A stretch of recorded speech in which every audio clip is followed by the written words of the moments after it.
మోకాల నొప్పులకు ఎటువంటి సర్జరీ లేకుండా ఎపియాన్ పెయిన్ క్లినిక్ అందిస్తున్న అత్యాధునిక చికిత్స.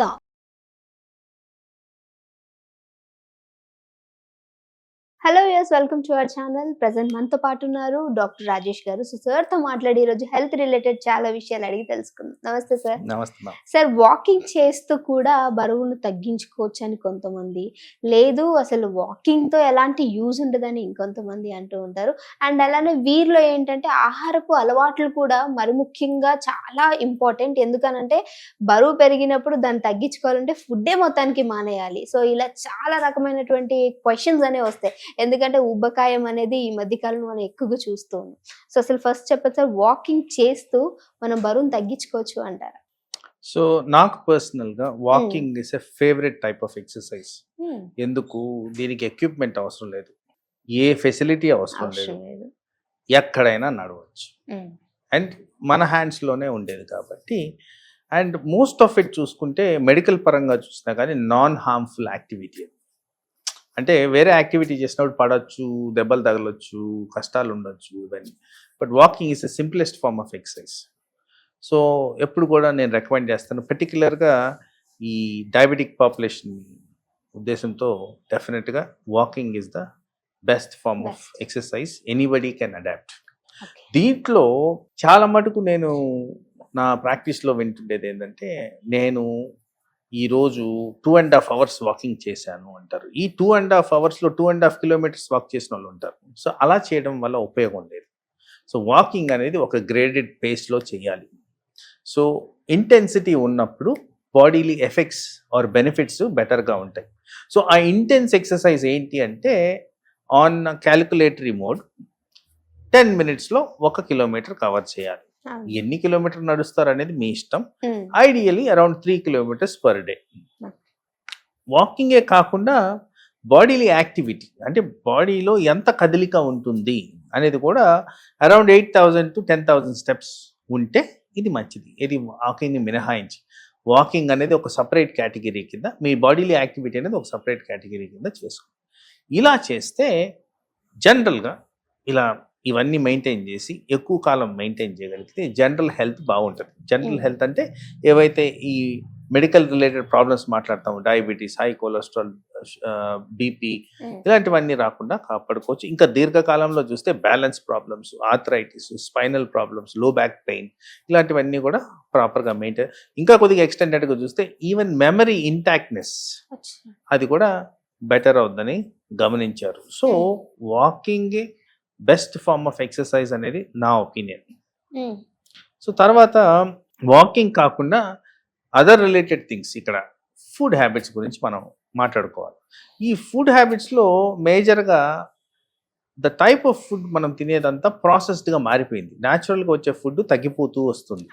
So every day one form of the other processed food compulsory తినడం జరుగుతుంది. కాబట్టి ప్రాసెస్డ్ ఫుడ్ హానికరం, పర్టికులర్గా మన సబ్సెట్ ఆఫ్ పాపులేషన్లో ఇది హానికరం. ఎందుకంటే డయాబెటీస్కి చాలా దగ్గరగా తీసుకెళ్తుంది కాబట్టి, క్యాలరీస్ ఎక్కువగా ఉంటున్నాయి కాబట్టి, ప్రాసెస్డ్ ఫుడ్లో ఎక్కువ శాతం షుగర్స్, స్టార్చ్ అండ్ సాల్ట్స్ ఉన్నాయి కాబట్టి ఇవన్నీ కూడా బాడీకి హార్మ్ క్రియేట్ చేస్తాయి. కాబట్టి క్యాలరీ కెపాసిటీ ఎక్కువగా ఉంటాయి కాబట్టి ఇది మంచిది కాదు.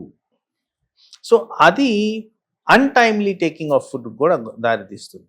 సపోజ్ ఆల్మోస్ట్ నా ఉద్దేశంలో ఒక 30 to 50% of people breakfast skip చేస్తున్నారు.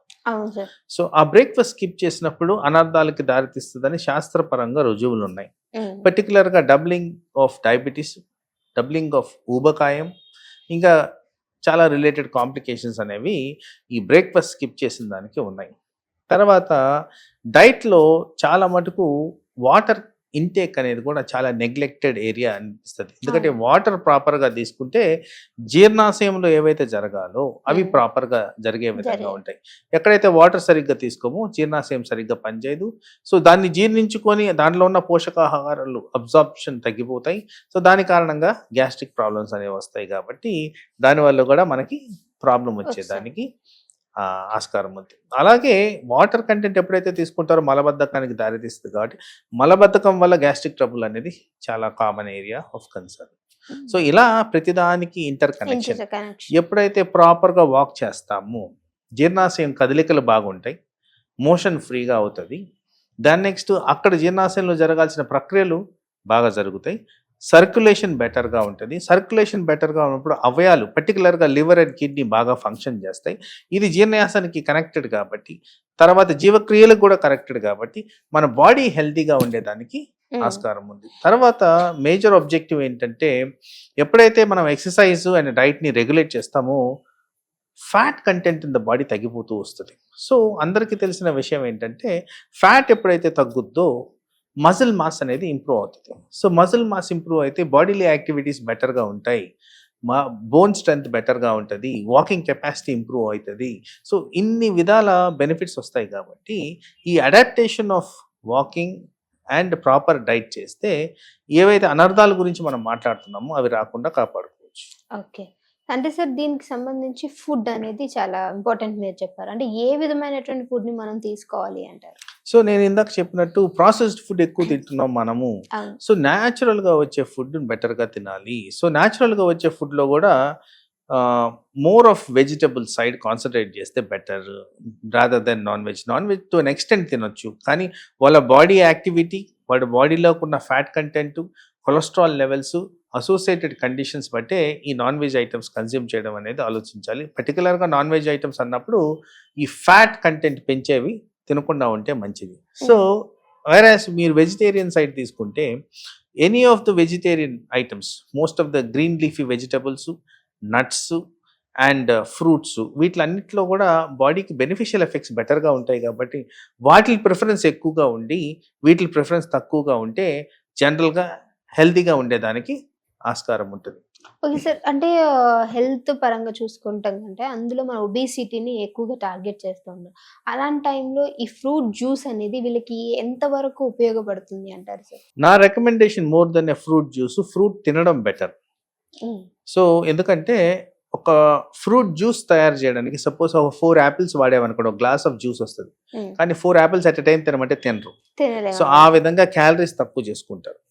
ఎందుకంటే ప్రపంచం మొత్తం ఊబకాయానికి దారి తీస్తున్నప్పుడు క్యాలరీస్ అనేది మనం కౌంట్ చేసుకోవాలి, తగ్గించుకోవాలి.